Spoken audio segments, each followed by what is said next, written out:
Grade 11. This is us continuing Chapter 2, Section 2, What is Economy? Last week we discussed what is economy, the four factors of production, difference between goods and services, and what is scarcity. Now, today's topic is opportunity cost. First, to start with the definition. It's the next best alternative given up by choosing something else. What does that mean? Imagine that you are in a situation where you have to choose between two things. One option is to travel with your friends for a weekend. The other option is to save that money, do not travel with your friends, but instead use that money to buy a new phone. Now, if you choose to travel with your friends, this is obviously your choice. The new phone is called the opportunity cost. It's what you gave up. It's the next best alternative. It's your other option that you wanted to, but you did not choose it or you gave it up because you picked something else. Now, we discussed what's an economy, what are products, goods, and services. Now, to go on a bigger scale, what are the types of economic systems? Each country in the world has a different economic system. Along the time, we had four types of economies: traditional economy, command economy, market economy, and mixed economy. A traditional economy, from the word traditions, is based on customs and traditions. Children do the same work as their parents. This usually involves farming, fishing, mining, painting, things that are basic. Members of a family or tribe make goods for the rest of their group. So, in a traditional economy, people are living together. But these people are divided into families or tribes. Each family or tribe is specialized in a certain skill. There's a family that farms, a family, for example, that mines, a family that fishes. So each family is responsible for collecting or making goods or collecting the resources for the rest of the whole community living with them, not only their family. In this way, everyone's needs are met. Examples of traditional economies that exist up until today: Haiti, Alaska, and Yemen. The second type of economy is command economy. From the word command, there's no option or room for choice. The central government decides what goods will be made and who will receive them. The government is responsible for everything: the types of goods, the quantity of the goods, the prices of the goods, where to put them, how to put them, what do they need. The consumers have no option whatsoever in saying what they want or picking what they want. What exists in the market, this is what you can buy. The rulers are also responsible for the country's resources. So all the resources in the country belong to the government. The government owns them. They use these resources to build large projects and raise powerful armies. The two countries that were known as the most famous command economical countries are Cuba and North Korea. The third type is market economy. It's also known as, another name is free market economy. This is repetition, I'll fix it. Each person is free to make their own choices about what to make, what to sell, what to buy, where to sell it. The trading takes place in an open market. So obviously there are no rules on what to make, what to sell, what to buy, what products, what prices, what trading routes. There are no rules whatsoever. Therefore, there is no country in the world that is known as a market economy. There is no such freedom. Finally, the mixed economy. This is where it mixes, or it's a mixture between the two extremes.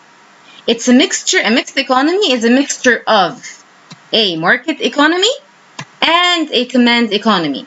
In this economy, the government has partial control over certain important sections in the country. There are certain sections in the country that are owned by the government: military, education, health, and nuclear power.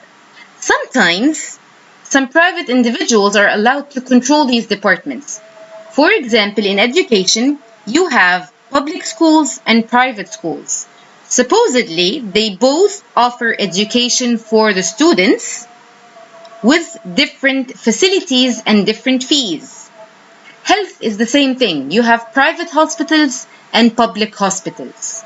The only two sections that are not allowed to have any private control or even share is the military and the nuclear power section. Almost all the world's countries are mixed. Now, what is a business cycle? A business cycle is a pattern where economies grow and shrink over time.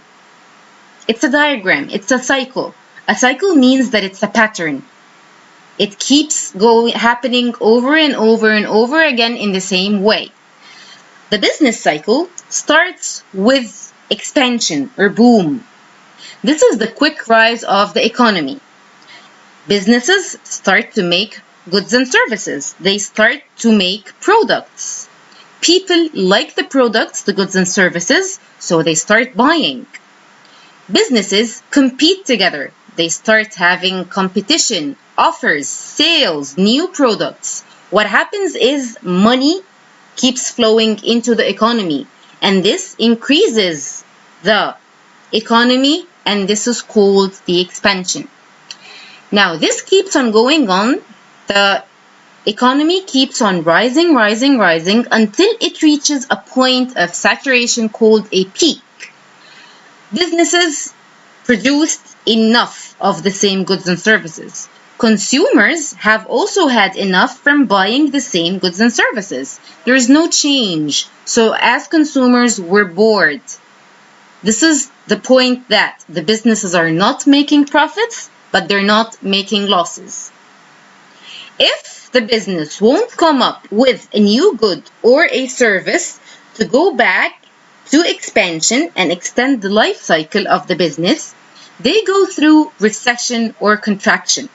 In recession or contraction, the economy goes down. What happens is that less and less people start buying. This continues to happen until they reach the trough, or the very bottom point of the economy. In the trough, the businesses are not making any profits, but instead they are also making losses.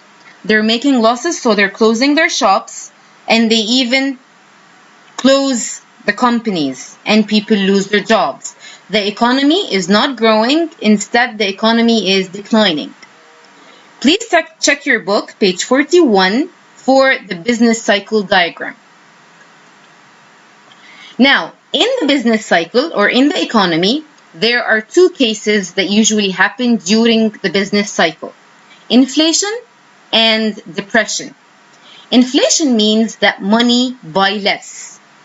The prices continue to increase due to recession and the losses of the businesses until the value of the money drops. Prices increase until the value of the money is worthless.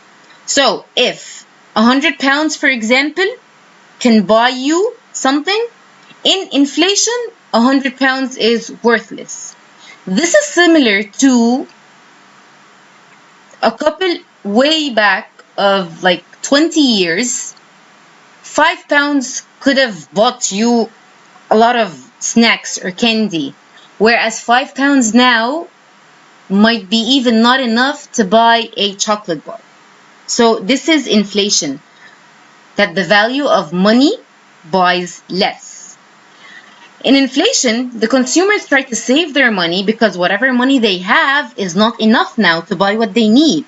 So they no longer buy anything. They save for the most important things. The businesses start to shut down. This happens in the recession phase and reaches the very serious drop, which is called depression. Now, trade. Trade is an important activity in any economy. Trading is the action of exchange between two different sides. We have two key terms. Exports, these are the goods shipped outside a country and sold somewhere else. This is what the country produces and it sells to other countries outside.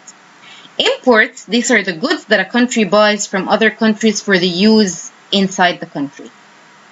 Now, early civilizations, they had no trading with the system of exports and imports. They had a different trading system. It was called the barter system. Barter is the system of exchanging one good for another. We have two tribes. One makes bread, the other gets cotton.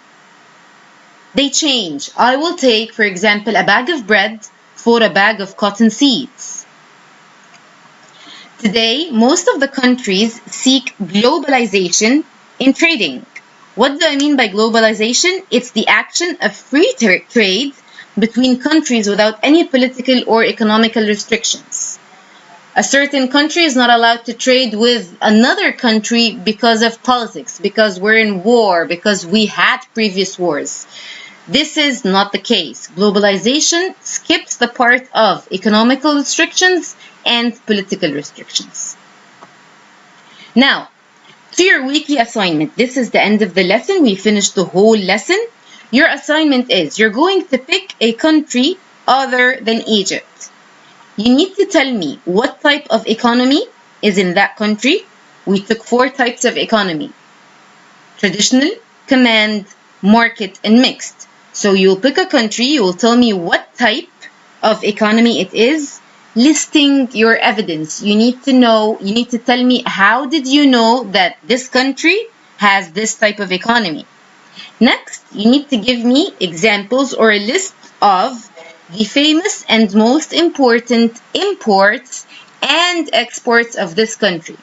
Please list not less than 3 and not more than 5.